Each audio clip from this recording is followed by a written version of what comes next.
আজকের পর্বে স্বাগত সবাইকে। আশা করছি সবাই অনেক ভালো আছেন। সকালের নাস্তার আয়োজনে আজকে আমি আপনাদের সাথে খুবই সহজ আর একটু ভিন্ন টাইপের আলু পরোটার রেসিপি শেয়ার করছি।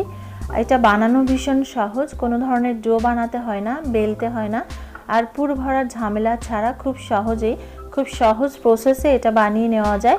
আর এটা বানিয়ে সাথে সবজি কিংবা ভাজি ছাড়া খুব সহজেই এটা এমনিতেই খেয়ে নেওয়া যায়। আশা করছি আমার আজকের রেসিপিটি আপনাদের অনেক ভালো লাগবে। ভালো লাগলে অবশ্যই একটা লাইক দিবেন আর সাবস্ক্রাইব করে আমাকে উৎসাহিত করবেন।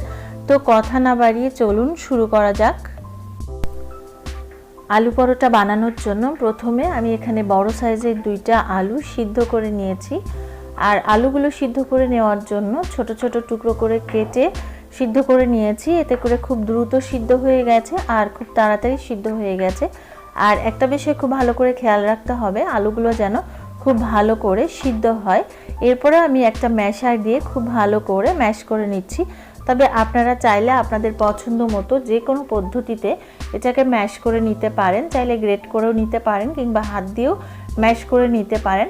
আর আমি এটা ম্যাশ করে নিয়েছি। এরপর আলুগুলোকে প্রাথমিক পর্যায়ে একটু মেখে নিচ্ছি। আর এটা এমনভাবে ম্যাশ করতে হবে কিংবা ডোটা তৈরি করে নিতে হবে যাতে করে কোনো ধরনের দলা না থাকে। এরপর আলুটা ম্যাশ করা হয়ে গেছে। আমি একটা বোলের মধ্যে আলুটা নিয়ে নিচ্ছি আর একটু বোলের মধ্যে বিছিয়ে দিচ্ছি। এরপরে দিয়ে দিচ্ছি 1 টিস্পুন লবণ, দিয়ে দিচ্ছি 1 টিস্পুন চিলি ফ্লেক্স, 1 টিস্পুন জিরে গুঁড়ো, 1 টিস্পুন ধনে গুঁড়ো, half teaspoon black pepper powder, দিচ্ছি মানধনিয়া পাতা বা বিলাতি ধনে পাতা 1 টিস্পুন। তবে আপনারা চাইলে এখানে দেশি ধনে পাতাও ব্যবহার করতে পারেন। আর এই সমস্ত উপকরণগুলো খুব ভালো করে মিশিয়ে নিয়ে সামান্য একটু জল দিয়ে আলুগুলোকে জলের সাথে খুব ভালো করে গুলিয়ে নিচ্ছি। এতে করে ময়দা দিয়ে একটা সফট ব্যাটার তৈরি করতে সুবিধা হবে। আর এটা মেশানো হয়ে গেছে। এবারে এর মধ্যে আমি দিয়ে দিচ্ছি 1 কাপ ময়দা। আবারও কিছুটা জল দিয়ে একটা ব্যাটার তৈরি করে নিতে হবে, একটা ঘন ব্যাটার। তবে জলটা একবারে দেওয়া যাবে না, অল্প অল্প করে জল দিয়ে ব্যাটারটা তৈরি করে নিতে হবে। কারণ একবারে যদি জলটা বেশি দিয়ে দেওয়া যায় তাহলে ব্যাটারের কনসিস্টেন্সিটা পারফেক্ট হবে না। তাই বারে বারে জলটা দিয়ে ব্যাটারটা তৈরি করে নিতে হবে। আর এই আলু পরোটা বানানোর জন্য একটা ঘন ব্যাটার লাগবে। আর এই পর্যায়ে আমি দিয়ে দিচ্ছি একটা ডিম। অবশ্যই এখানে ডিমটা দেওয়ার চেষ্টা করবেন, এতে করে পরোটাটা খেতে যেমন ভালো লাগবে সেক্ষেত্রে ভাজতেও সুবিধা হবে আর খুব বেশি নেতিয়ে যাবে না পরোটাটা। ডিমটাকে দিয়ে খুব ভালো করে ব্যাটারের সাথে মিশিয়ে নিচ্ছি। আর এই পর্যায়ে ব্যাটারের কনসিস্টেন্সিটা ঠিক এই রকম হবে, একটু ঘন হবে। যেহেতু এটা পরোটা তাই এটা ঘনই হবে। ব্যাটারটা রেডি, এবার ভাজার পালা। আর ভাজার জন্য আমি একটা ফ্রাই প্যান চুলায় বসিয়ে দিয়েছি, সামান্য একটু তেল ব্রাশ করে নিচ্ছি আর গরম হয়ে গেছে। এরপরে দিয়ে দিচ্ছি একটা ডাব্বু হাতা দিয়ে 1.5 চামচ পরিমাণ ব্যাটারটা দিয়ে আলতো করে ওপর থেকে একটু প্রেস করে দিচ্ছি। এতে করে চারপাশটা সমান হবে।